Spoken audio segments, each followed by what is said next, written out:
Selamat pagi anak-anak, bagaimana kabar kalian hari ini? Semoga kalian di rumah dalam keadaan sehat ya.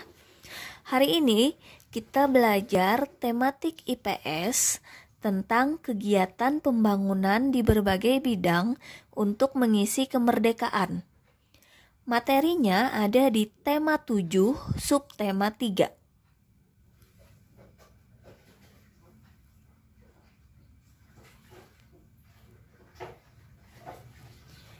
Kegiatan pembangunan di berbagai bidang untuk mengisi kemerdekaan. Bangsa kita telah merdeka, artinya ada banyak kegiatan pembangunan yang perlu dilakukan untuk mengisi kemerdekaan. Caranya antara lain yaitu dengan mencintai dan bangga menjadi bangsa Indonesia. Ini dapat kita awali dengan memahami dan mengamalkan nilai-nilai Pancasila sebagai dasar negara dan mengenal budaya sendiri.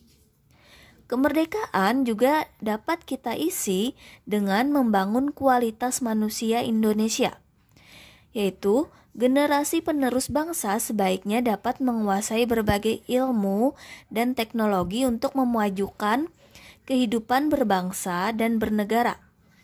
Pembangunan sarana dan prasarana di berbagai bidang itu dapat dilakukan untuk menunjang kegiatan masyarakat dalam rangka meningkatkan kualitas hidup dan manusia guna mencapai kesejahteraan.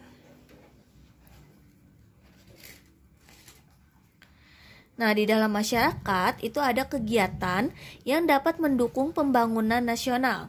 Ada pula kegiatan yang tidak mendukung pembangunan nasional, baik pembangunan fisik ataupun non-fisik. Jadi ada faktor pendukung serta ada faktor penghambat pembangunan Indonesia.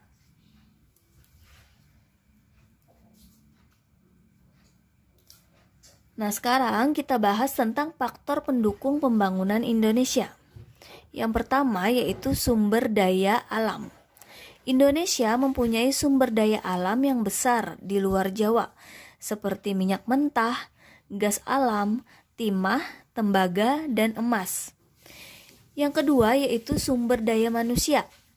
Penduduk yang besar dapat mendorong pembangunan karena perkembangan itu memungkinkan pertambahan tenaga kerja dari masa ke masa.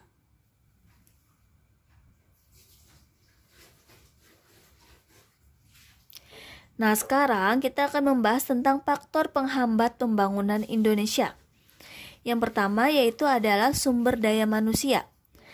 SDM atau sumber daya manusia yang berkualitas rendah dan juga memiliki keahlian serta kewirausahaan yang rendah dapat menghambat pembangunan. Yang kedua yaitu sumber daya modal atau investasi. Investasi di Indonesia masih rendah, padahal modal sangat dibutuhkan manusia untuk mengolah bahan mentah tersebut. Yang ketiga, teknologi yang masih rendah. Penggunaan teknologi yang rendah menyebabkan ketidakefisienan dan produktivitas yang rendah. Yang keempat, yaitu perkembangan penduduk. Jumlah penduduk yang besar tetapi tidak berkualitas karena tidak disertai pendidikan. Itu dapat terjadi masyarakat yang tidak produktif dan menjadi beban bagi pembangunan. Yang kelima yaitu birokrasi buruk.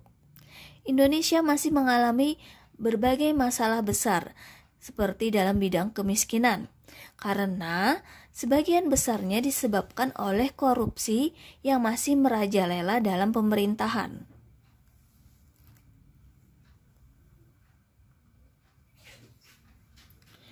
Peran pelajar dalam mengisi kemerdekaan.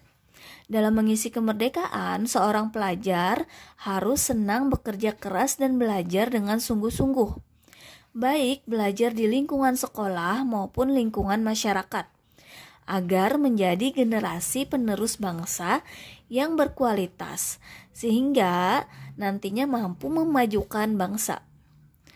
Pada masa pembangunan ini, pelajar harus berjuang untuk melawan kebodohan, kemiskinan, rasa malas, rasa mudah menyerah yang dapat merugikan masyarakat dan bangsa. Generasi muda kita juga harus sehat jiwa dan raganya, berpendidikan, pantang menyerah, pekerja keras, kreatif, berakhlak mulia, serta cinta tanah air dan bangsa.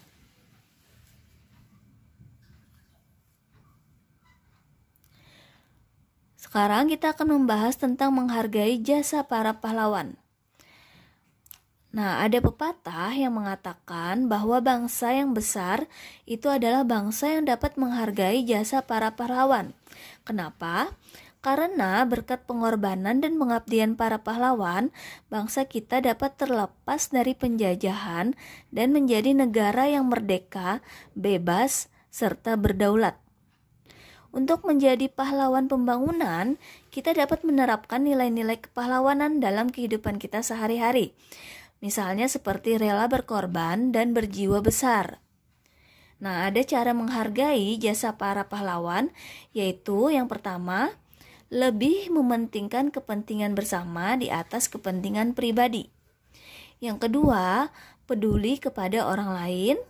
Yang ketiga, mau menerima segala yang terjadi dengan penuh kesabaran dan keikhlasan.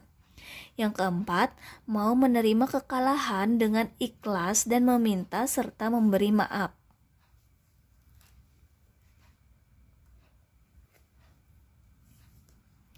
Nah, untuk tugas kalian hari ini, Ibu minta kalian kerjakan paket tematik halaman 108 sampai 109 yang bagian IPS, nomor 11 sampai 20.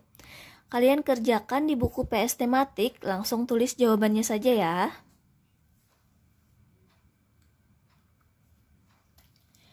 Terima kasih ya anak-anak sudah mendengarkan penjelasan Ibu hari ini. Semoga kalian bisa dengan mudah mengerjakan tugas-tugas dari Ibu. Selamat mengerjakan.